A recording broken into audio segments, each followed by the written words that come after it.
You got to have a purpose, have a vision. I was very fortunate that I stumbled on my vision. I mean, as you know, I was born in 1947 in Austria after the Second World War, and I didn't really like Austria when I grew up. I couldn't wait to get out of there. I couldn't see myself becoming a farmer or a worker in a factory or anything like that, even though my parents wanted me to stay there and have a normal life. My father wanted me to become a police officer like he was. My mother wanted me just to stay there and marry a girl with the name of Heidi, hopefully, and have a bunch of kids and run around like the Fap family in a Sound of Music. But that was their vision, not mine. My vision was totally different. I felt that I was born for something special, for something unique, for something big. Then one day I went to school. I remember I was 11 years old and they showed a documentary about America, and there they showed in this documentary the huge skyscrapers, the high-rises, the huge bridges, the 6-lane freeways, the huge cars with the wings sticking out and all of this stuff. And I said myself, that's where I want to be. I don't want to be around here with these little farmhouses and these little buildings and everything is old. I want to be in America. One day after school I walked by a store in Grad which was called Brew, and it was the only store that really sold kind of American stuff. So one day they had jeans, their American jeans, and then they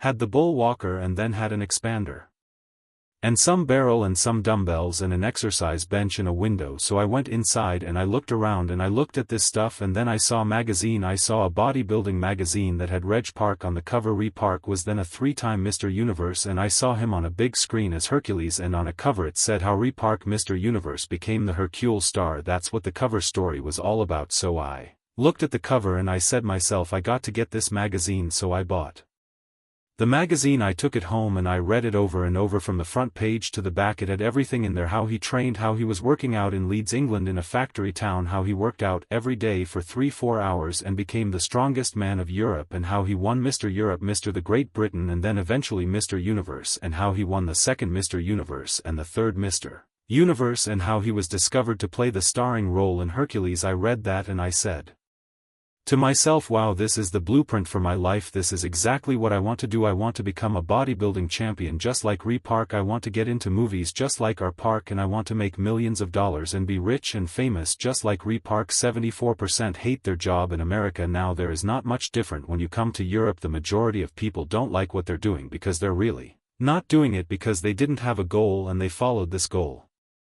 They just aimlessly drift around, and then all of a sudden there's a job opening, so they get that job because you have to work. But then when you work, it's a chore, it's work, it's not fun. So if you think about, only a quarter of the people really enjoy what they're doing in life. That is unbelievable if you think about it. So I felt so blessed that I knew what I was doing. It's like a medical student that studies and knows he wants to become a doctor. You know where to go, so I knew where to go. So people always ask me when they saw me in the gym in the pumping iron days, they say, why is it that you're working out so hard 5 hours a day, 6 hours a day, and you have always a smile on your face? The others are working out just as hard as you do and they look sour in the face. Why is that? And they told people all the time. I said, because to me I'm SH for a goal in front of me is the Mr. Universe title. So every rep that I do gets me closer to accomplishing that goal, to make this goal, this vision, turn into reality. Every single set that I do, every repetition, every weight that I live will get me a step closer to turn this goal into reality. So I couldn't wait to do another 500B squat. I couldn't wait to do another 500B bench press. I couldn't wait to do another 2000 reps of sit-ups. I couldn't wait for the next exercise, for the next half hour of posing, and all the kind of things that you have to do to be a champion. And at the age of 20, with the age of 20, I went to London and I won the Mr. Universe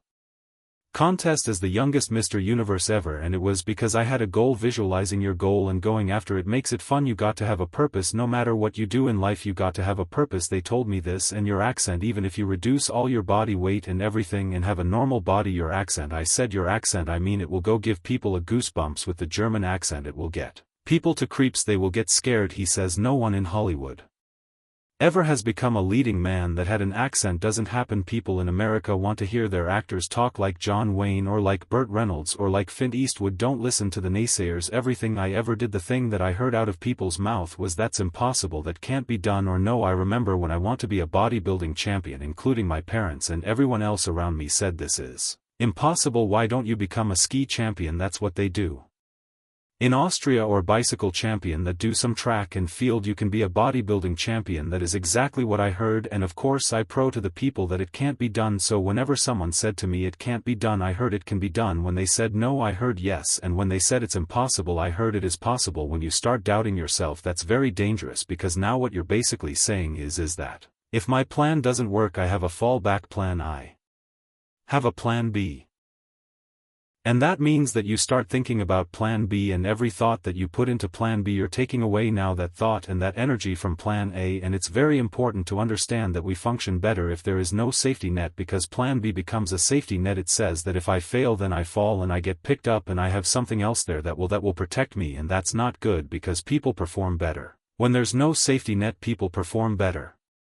In sports and everything else, if you don't have a plan B, I'm telling you, I've never ever had a plan B. I say I made a full commitment that I'm going to go and be a bodybuilding champion. I made a full commitment that I'm going to be in America. I made a full commitment that I'm going to get in the show business and I'm going to be a leading man no matter what it takes out. I would do the work. I would do the work over and over and over until I get it. And the same was in politics and everything like that. So to me it is very dangerous to have a plan B, because you're cutting yourself off from the chance of really succeeding. And the reason, one of the main reasons why people want to have a plan B is because they have worried about failing. What is, if I fail then I don't have anything else? Well, let me tell you something, don't be afraid of failing, because there's nothing wrong with failing. You have to fail in order to climb that ladder. There's no one that doesn't fail. Michael Jordan said in one of his interviews, when they said you're unbelievable, you're the greatest basketball player of all times, I mean tell me about that, and he says, well, you're just mentioning the successes, but it says for me to become the greatest basketball player I missed 9,000 shots when I was playing basketball at the NBA games. So during the games that he was so successful he missed 9,000 shots. Does it make him a failure? No, he one of the greatest basketball players of all times, but he failed 9,000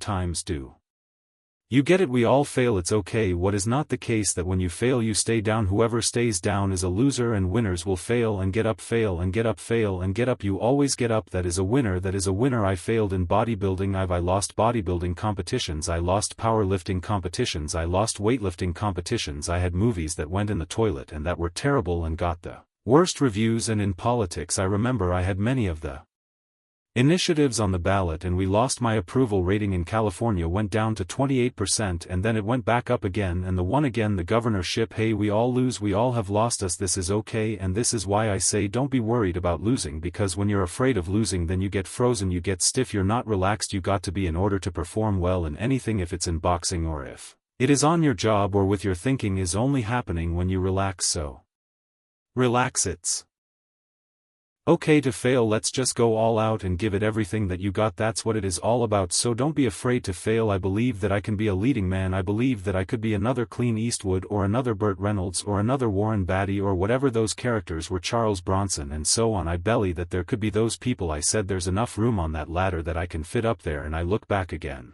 and learned from what I learned in sports. In my case in bodybuilding, it's all about the hard work that you put in. And after I did Conan the Barbarian, the director at the press conference said to the press, if we wouldn't have had Arnold, we would have had to build one, the very body that they said can never be sold because the time is wrong. A few years later I'm doing Conan the Barbarian and it was the #1 hit at the box office when it came out in the summer of '82. Think about that. And the director says if we wouldn't have had his body we would have had to build one. So all of a sudden my body became an asset, not a liability. And the same thing was with Terminator. After we were finished filming Terminator, Jim Cameron said to the press if Arnold wouldn't have had that accent and talk like a machine, I think the movie wouldn't have worked. So think about that. The body and the accent that they attacked was an applause asset. But I didn't listen to those losers. I didn't listen to them at all. Work your ass off. There is no magic, Bill. There is no magic out there. You cannot get around. You have to work and work and work. And Muhammad Ali worked his butt off, and I saw it firsthand. And I remember that there was a sports writer that was there in the gym when he was working out and he was doing sit, and they asked him, how many sit-ups do you do? And he said, I don't